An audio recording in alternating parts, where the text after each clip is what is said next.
সুপ্রিয় শিক্ষার্থীবৃন্দ, আসসালামু আলাইকুম ওয়া রাহমাতুল্লাহি ওয়া বারাকাতুহু। শিমুল মেমোরিয়াল নজরত স্কুল এন্ড কলেজে পঞ্চম শ্রেণীর ইসলাম ও নৈতিক শিক্ষা ক্লাসে সকলকে স্বাগত।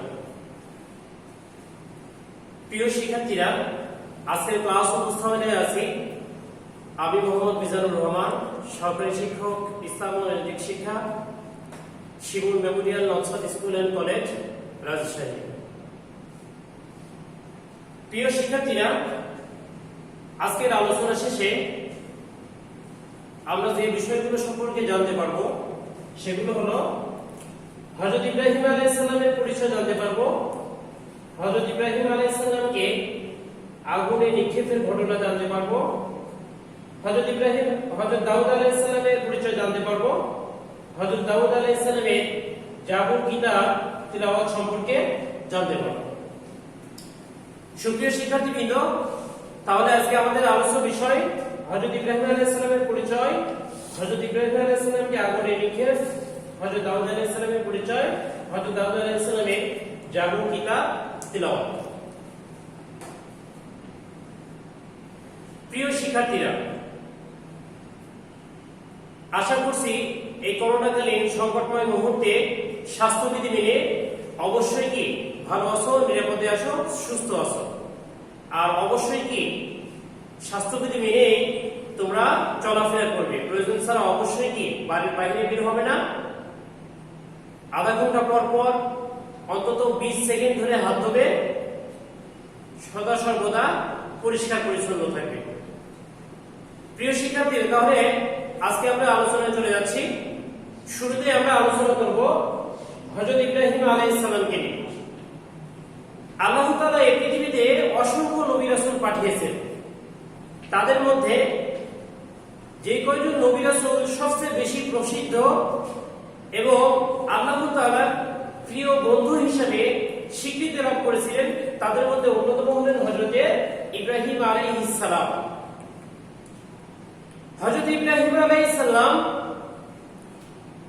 ইরাকের বাবেল শহরে জন্মগ্রহণ করেন। তার পিতার নাম ছিল আজর।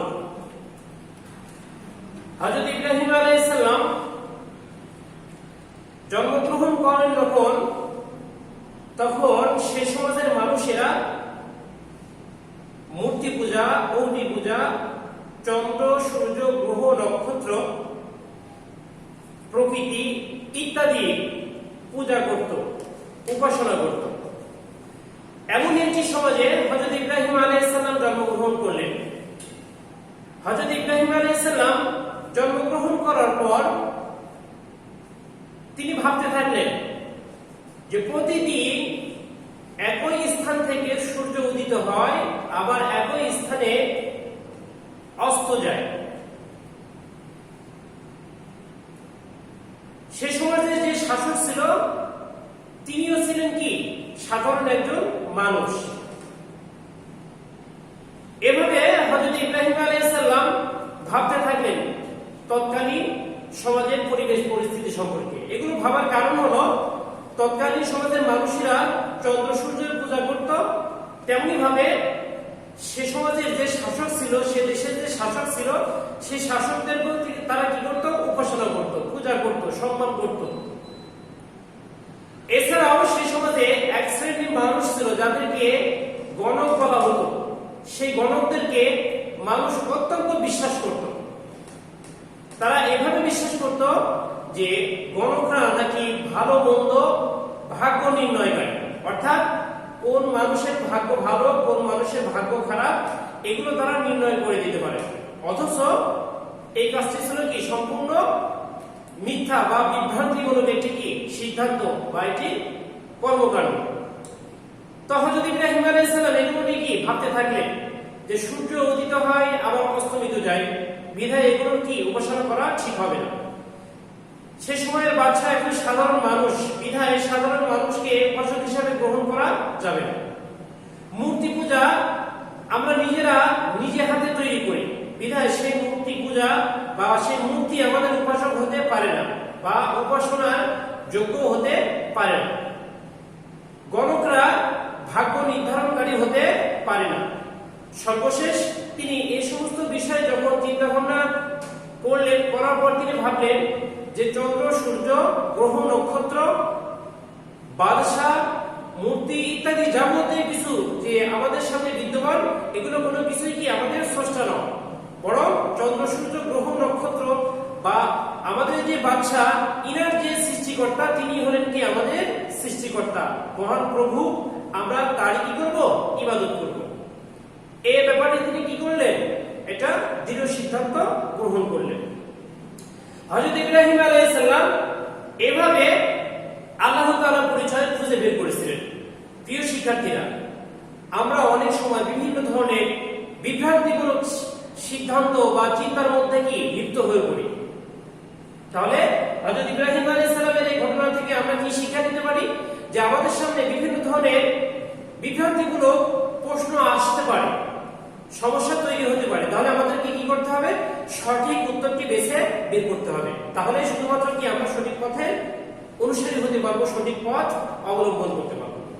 প্রিয় শিক্ষার্থীরা, হযরত ইব্রাহিম আলাইহিস সালাম যখন এগুলো নিয়ে ভাবলেন, চিন্তা গবেষণা করলেন, চিন্তা গবেষণার পর তিনি তার পিতা এবং সেই সমাজের মানুষদেরকে বলতে থাকেন যে মূর্তি পূজা আমাদের উপাসক হতে পারে না, সৃষ্টিকর্তা হতে পারে না, বিধায় এই মূর্তি পূজা কি করা ঠিক হবে না, মূর্তি পূজার ইবাদত বন্দেগী করাও কি ঠিক হবে না।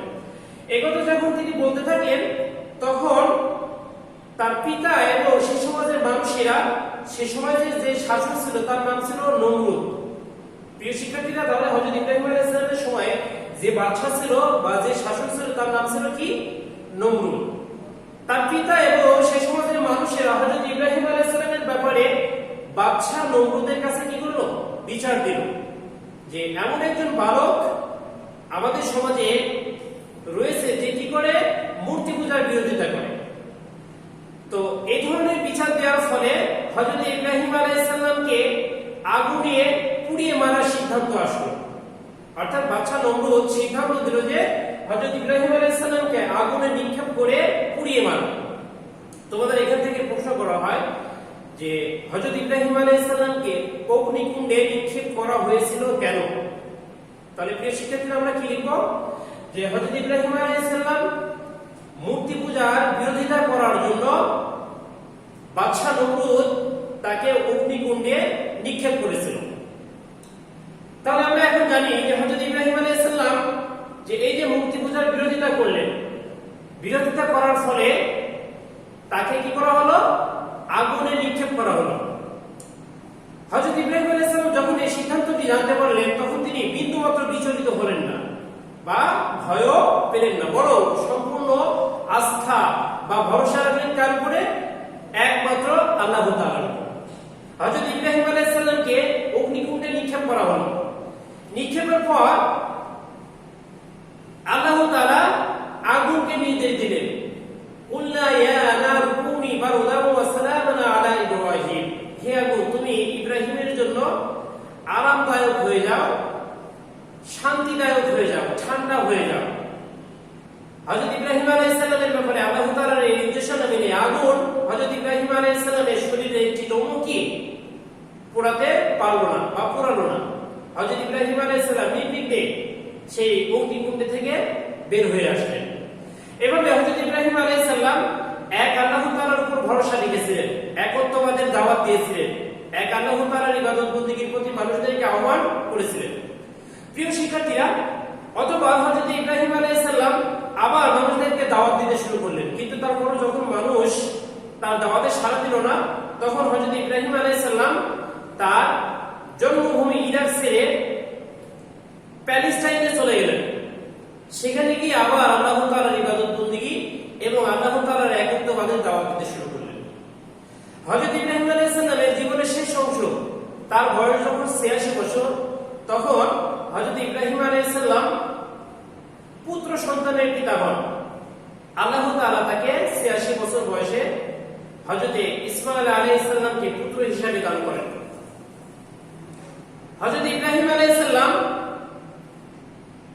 দুইজন পুত্রের পিতা হয়েছিলেন, তারা হলেন হযরত ইসমাঈল আলাইহিস সালাম এবং ইসহাক আলাইহিস সালাম। হযরত ইসমাঈল আলাইহিস সালাম জন্মগ্রহণের কয়েকদিন পরে আল্লাহ তাআলার নির্দেশনা মেনে তার স্ত্রী হাজেরা এবং পুত্র ইসমাঈল আলাইহিস সালামকে মরুভূমি প্রান্তরে রেখে আসলেন। আল্লাহ তাআলা এতে সন্তুষ্ট হয়েছিলেন। অতঃপর হযরত ইব্রাহিম আলাইহিস সালামের বয়স যখন 12 বছর বা 14 বছর, তখন আবার কি হলো, আল্লাহ তাআলা তাকে স্বপ্নে দেখালেন যে হে ইব্রাহিম, তোমার সবচেয়ে প্রিয় বস্তুকে তুমি কি করো, কুরবানি করো। তখনও হযরত ইব্রাহিম আলাইহিস সালাম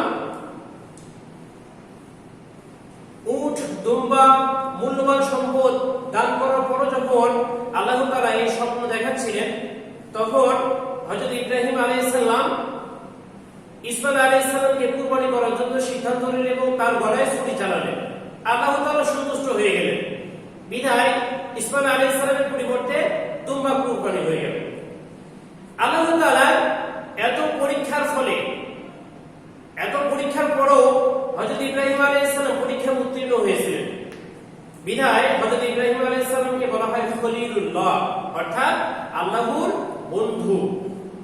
প্রিয় শিক্ষার্থীরা, এভাবে হযরত ইব্রাহিম আলাইহিস সালাম তার জীবনে অসংখ্য পরীক্ষার সম্মুখীন হয়েছিলেন, আর প্রত্যেকটি পরীক্ষাতে তিনি ধৈর্যের সাথে চেষ্টা করার ফলে আল্লাহ তাআলা তার প্রত্যেকটি পরীক্ষায় সফলতা দান করেছিলেন।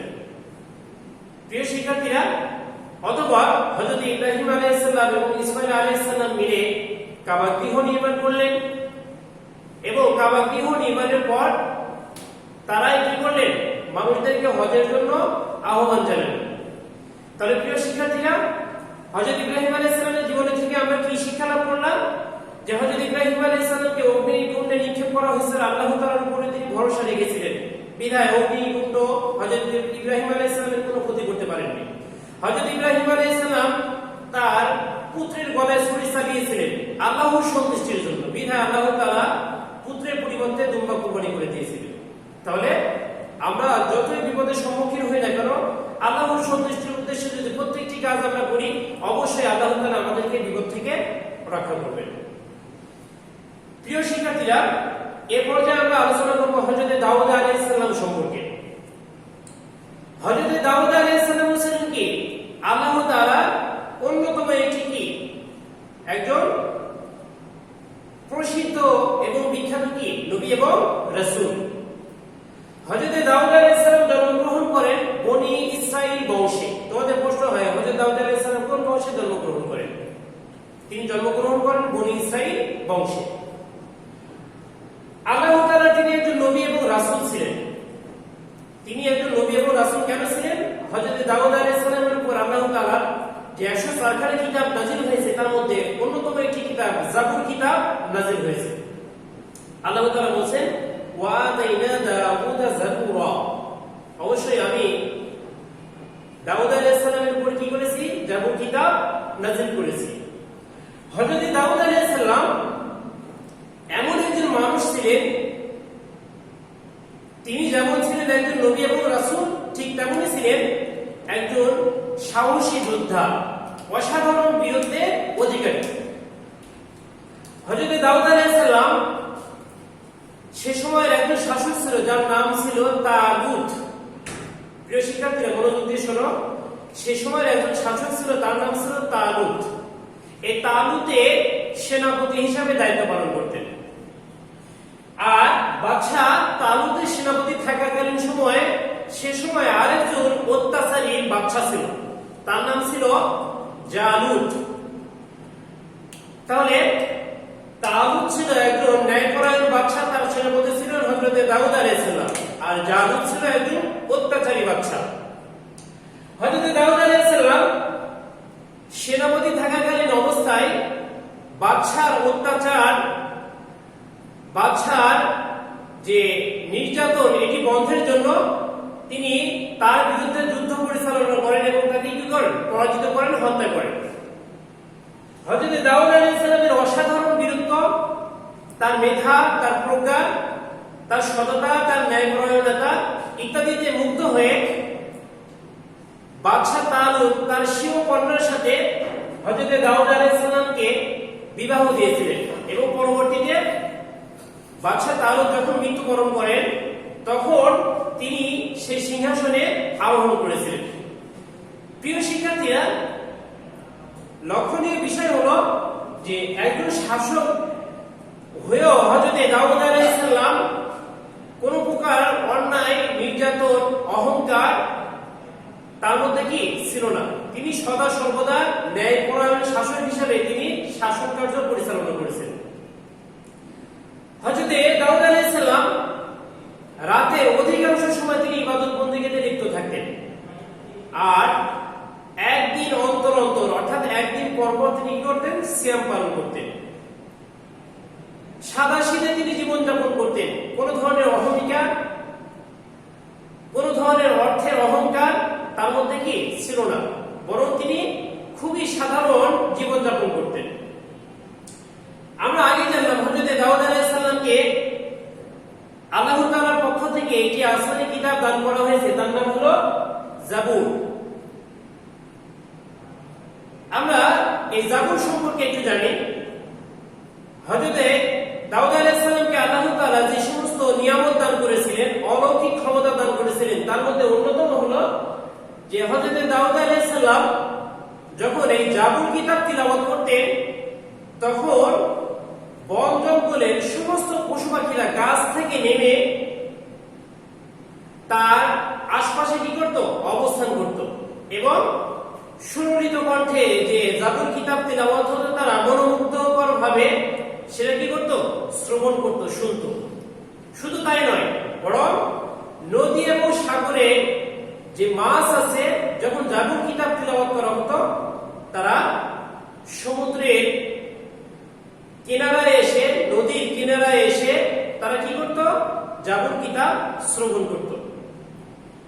হযরত দাউদ আলাইহিস সালামের আরেকটি অলৌকিক ক্ষমতা বা তার বৈশিষ্ট্য ছিল, হযরত দাউদ আলাইহিস সালাম লোহার বর্ম তৈরি করতেন, অর্থাৎ লোহা দিয়ে বিভিন্ন ধরনের প্রয়োজনীয় জিনিসপত্র তিনি সুন্দরভাবে তৈরি করতে পারতেন।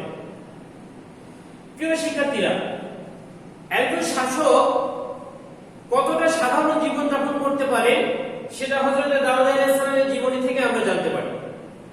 হযরত দাউদ আলাইহিস সালাম একজন শাসক ছিলেন, কিন্তু তিনি রাষ্ট্রীয় কোষাগার থেকে কোনো প্রকার অর্থ সংগ্রহ করতেন না, নিতেন না, বরং তিনি যে লোহার বর্ম তৈরি করতেন, লোহা দিয়ে বিভিন্ন ধরনের জিনিসপত্র তৈরি করতেন, সেগুলো বাজারে বিক্রি করতেন। সেই বিক্রি হওয়া টাকা দিয়ে তিনি তার সংসার পরিচালনা করতেন। তিনি কেমন শাসক ছিলেন? তিনি একজন ন্যায়পরায়ণ শাসক ছিলেন। তার দৃষ্টান্ত হলো যে হযরত দাউদ আলাইহিস সালাম রাতের অন্ধকারে ছদ্মবেশে বিভিন্ন জায়গায় রাস্তায় ঘোরাফেরা করতেন, মানুষের বাড়িতে বাড়িতে যেতেন, গলিতে গলিতে গলিতে ঘোরাফেরা করতেন, মানুষের বাস্তব অবস্থা স্বচক্ষে দেখার জন্য তিনি এভাবে তার রাষ্ট্রের বিভিন্ন জায়গায় এভাবে কি ছদ্মবেশে চলাফেরা করতেন। আর যখনই কোনো সমস্যা দেখতেন, তখনই তিনি কি সঙ্গে সঙ্গে সে সমস্যার সমাধান করতেন। প্রিয় শিক্ষার্থীরা, তাহলে একজন আদর্শ রাষ্ট্রনায়ক হওয়ার জন্য যতগুলো গুণ থাকার দরকার, হযরত দাউদ আলাইহিস সালামের জীবনী যদি আমরা সঠিকভাবে অধ্যয়ন করি, যদি আমরা উপলব্ধি করি, অবশ্যই কি আমরা দাউদ আলাইহিস সালামের জীবনী থেকে কি সেই শিক্ষা লাভ করতে পারব। প্রিয় শিক্ষার্থীরা, তাহলে হযরত দাউদ আলাইহিস সালামের জীবনী থেকে আমরা কি শিক্ষা লাভ করলাম? যে অবশ্যই আমরা কি ন্যায়পরায়ণ হব, সাহসী হব, অসত্যের বিরুদ্ধে সত্যের পক্ষে। আমরা অবশ্যই কি আমাদের মেধা, বুদ্ধি, প্রজ্ঞা প্রয়োগ করে অবশ্যই আমরা কি দেশ পরিচালনার কাজে এগিয়ে যাব। আর আমাদের এই যোগ্যতা, সততা, সত্যবাদিতাকে কাজে লাগিয়ে দেশকে আমরা উন্নতির সর্বশিখরে আরোহণ করব। আমরা অবশ্যই কি রাষ্ট্রীয় সম্পদ অপচয় করব না, ব্যক্তি স্বার্থে কাজে লাগাবো না। আমরা অবশ্যই শুদ্ধভাবে আসমানি কিতাব তিলাওয়াত করা শিখব, এবং দায়িত্ববান হিসেবে আমাদের প্রতিবেশী সমাজ, রাষ্ট্র যে আমাদের উপরে অধিকার বা যে ধরনের আশা আকাঙ্ক্ষা ব্যক্ত করে থাকে, সে আশাগুলো পূরণ করার চেষ্টা করব। প্রিয় শিক্ষার্থীরা, আলোচনার শেষ প্রান্তে এসে মূল্যায়নের পালা। হযরত দাউদ আলাইহিস সালামের বীরত্বের উদাহরণ দাও। হযরত দাউদ আলাইহিস সালাম বাদশা তালুতের সেনাপতি থাকাকালীন অবস্থায় বাদশাহ জালুতের বিরুদ্ধে যুদ্ধ পরিচালনা করেছিলেন, তাকে পরাজিত করেছিলেন এবং হত্যা করেছিলেন। এটি হযরত দাউদ আলাইহিস সালামের বীরত্বের একটি উদাহরণ। কোন নবী শৈশবে মেষ চড়াতেন? হযরত দাউদ আলাইহিস সালাম শৈশবে মেষ চড়াতেন। খলিলুল্লাহ কার উপাধি ছিল? হযরত ইব্রাহিম আলাইহিস সালামের উপাধি ছিল খলিলুল্লাহ। কোন নবীর পিতা একজন মূর্তি উপাসক ছিলেন? হযরত ইব্রাহিম আলাইহিস সালামের পিতা একজন মূর্তি উপাসক ছিলেন। প্রিয় শিক্ষার্থীরা, তাহলে আজকের আলোচনার উপর আগামী দিনকে তোমাদের টপিক নাম্বার 3 হবে। তোমাদের পড়া থাকবে বড় প্রশ্ন, অনুশীলনী 13, 14 ও আমার আলোচনার মধ্যে থেকে ছোট প্রশ্ন 13, 14, 15 ও আজকের আলোচনার মধ্য থেকে। প্রিয় শিক্ষার্থীরা, আজকের আলোচনা এখানে শেষ করছি। অবশ্যই ভালো করে বাসায় আজকের আলোচনা চর্চা করবে, টপ পেজগুলো সুন্দরভাবে কমপ্লিট করবে আর স্বাস্থ্যবিধি মেনে চলবে। ওয়াখির দাওয়ানা আলহামদুলিল্লাহি রাব্বিল আলামিন। আসসালামু আলাইকুম ওয়া রাহমাতুল্লাহি ওয়া বারাকাতুহু।